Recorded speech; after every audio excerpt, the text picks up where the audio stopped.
បុគ្គលិកលាឈប់ពីការងារដោយសារតែប្រាក់ខែតែមួយមុខឬមួយក៏មានអីផ្សេងទៀត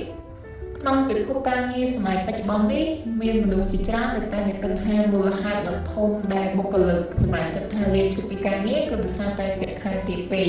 ទោះបីជាប្រាក់ខែគឺជាកត្តាដ៏សំខាន់បំផុតសម្រាប់ការចាក់ចែងរបស់បុគ្គលិកនិងរក្សាបុគ្គលិកទៅដោយវាក៏មិនមែនជាមូលហេតុតែមួយដែលធ្វើឲ្យបុគ្គលិកសម្រាប់ចាត់ចែងពីកន្លែងនោះដែរជាស្ដែងបុគ្គលិកជាច្រើនបានសម្រេចចិត្តឈប់ព្រោះតែបញ្ហាផ្សេងៗដែលទាក់ទងទៅនឹងបរិយាកាសការងារការដឹកនាំឱកាសអភិវឌ្ឍខ្លួនឯងនិងការទទួលស្គាល់ពីស្នាដៃរបស់គេមូលហេតុដំបូងដែលបុគ្គលិកសម្រេចចិត្តថាលាឈប់នោះគឺបរិយាកាសការងារមិនល្អមនុស្សភាគច្រើនគឺចំណាយពេលវេលាជាច្រើនម៉ោងក្នុងថ្ងៃដើម្បីទៅកន្លែងធ្វើការដូច្នេះបរិយាកាសការងារគឺមានឥទ្ធិពលខ្លាំងណាស់ទៅលើអារម្មណ៍និងសុខភាពការងាររបស់គេប្រសិនបើកន្លែងការងារមានភាពតានតឹងនិងមានភាពប្រកួតប្រជែងអវិជ្ជមានឬក៏មានការប្រព្រឹត្តមិនស្មើភាពរវាងបុគ្គលិក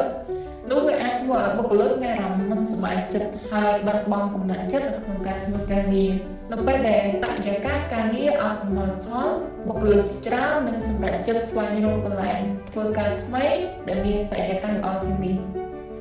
មូលហេតុទី2គឺការដឹកនាំមិនមានប្រសិទ្ធភាពពាក្យមួយដែលគេតែងតែនិយាយថាមនុស្សមិនលាឈប់ពីក្រុមហ៊ុនទេប៉ុន្តែលាឈប់ពីអ្នកគ្រប់គ្រងរបស់ពួកគេប្រសិនបើអ្នកដឹកនាំឬអ្នកគ្រប់គ្រងមិនមានសមត្ថភាពនៅក្នុងការគ្រប់គ្រងក្រុមមិនស្ដាប់មតិយោបល់ពីបុគ្គលិកឬក៏ប្រើវិធីដឹកនាំដែលនាំឲ្យបុគ្គលិកមានអារម្មណ៍ថាត្រូវគេមើលងាយ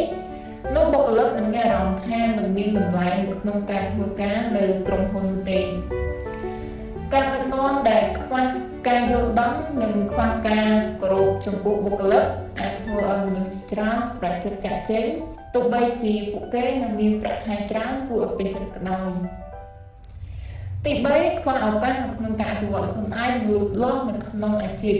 មនុស្សភាគច្រើនមិនចង់ធ្វើការដដែលឬគ្មានការរីកចម្រើនទេពួកគេចង់រៀនពីអ្វីដែលថ្មីចង់បង្កើតជំនាញនិងចង់ឲ្យអាជីវកម្មរបស់ពួកគេលូតលាស់ទៅមុខប្រសិនបើអង្គភាពមួយអត់ផ្ដល់ឱកាសបណ្ដុះបណ្ដាលមិនផ្ដល់ឱកាសឡើងតំណែងឬក៏មិនលើកទឹកចិត្តដល់បុគ្គលិកសម្រាប់អភិវឌ្ឍខ្លួនឯងទេបុគ្គលិកជាច្រើននឹងស្វែងរកឱកាសការងារថ្មីនៅកន្លែងផ្សេងច្បាស់ជាមិនខានឡើយមូលហេតុទី4គឺការខ្វះការទទួលស្គាល់ពីស្នាដៃការងារ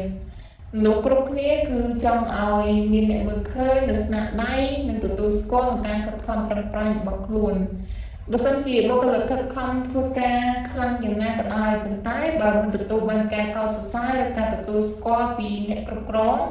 នោះពួកគេនឹងមានអារម្មណ៍ថាការខិតខំរបស់ពួកគេគឺអត់មានតម្លៃទេការទទួលស្គាល់អាចមានទម្រង់ជាច្រើនដូចជាការសរសើរការផ្ដល់រង្វាន់ឬការលើកទឹកចិត្តជាដើម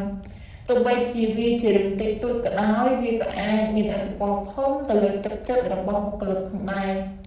ទី5គឺតុល្យភាពរវាងការងារនិងជីវិតផ្ទាល់ខ្លួននៅសម័យបច្ចុប្បន្ននេះមនុស្សជាច្រើនបានចាប់ផ្ដើមយកទៅដាក់លើបញ្ហាសុខភាពនិងគុណភាពជីវិតប្រសិនបើការងារធ្វើឲ្យបុគ្គលិកត្រូវធ្វើការយូរម៉ោងពេកហើយមានសម្ពាធខ្លាំងឬក៏គ្មានពេលសម្រាប់គ្រួសារឬក៏សម្រាប់ជីវិតផ្ទាល់ខ្លួននោះពួកគេក៏អាចសម្រេចចិត្តលាឈប់ដែរដើម្បីរកការងារថ្មីដែលមានសមភាពល្អជាងនេះទៅនឹងជីវិតរបស់ពួកគេលើពីនេះទៅទៀតក៏មានមូលហេតុផ្សេងៗជាច្រើនដែរដូចជាការខ្វះទំនាក់ទំនងល្អនៅក្នុងក្រុមការងារដែលមិនសមស្របទៅនឹងជំនាញរបស់បុគ្គលិកឬអង្គភាពដែលមិនមានទិសដៅច្បាស់លាស់កត្តាទាំងនេះអាចបង្កើតអារម្មណ៍មិនពេញចិត្តនិងធ្វើឲ្យបុគ្គលិកមានគំនិតចង់ចាក់ចេញពីការងារដូច្នេះសម្រាប់អង្គភាពណាមួយដែលចង់រក្សាបុគ្គលិកល្អៗឲ្យនៅជាមួយនឹងអ្នកក្នុងរយៈពេលយូរអ្នកគួរតែយកចិត្តទុកដាក់លើកត្តាទាំងនេះមិនត្រឹមតែផ្ដល់ប្រាក់ខែដែលសមរម្យប៉ុណ្ណោះទេប៉ុន្តែយើងបង្កើតបរិយាកាសការងារល្អបង្កើនការដឹកនាំដែលមានប្រសិទ្ធភាពផ្ដល់ឱកាសអភិវឌ្ឍខ្លួនដល់បុគ្គលិកនិងទទួលស្គាល់ស្នាដៃបុគ្គលិកជាដើមនៅពេលដែលបុគ្គលិកមានអារម្មណ៍ថាត្រូវគេគោរពមានតម្លៃនិងមានឱកាសរីកចម្រើន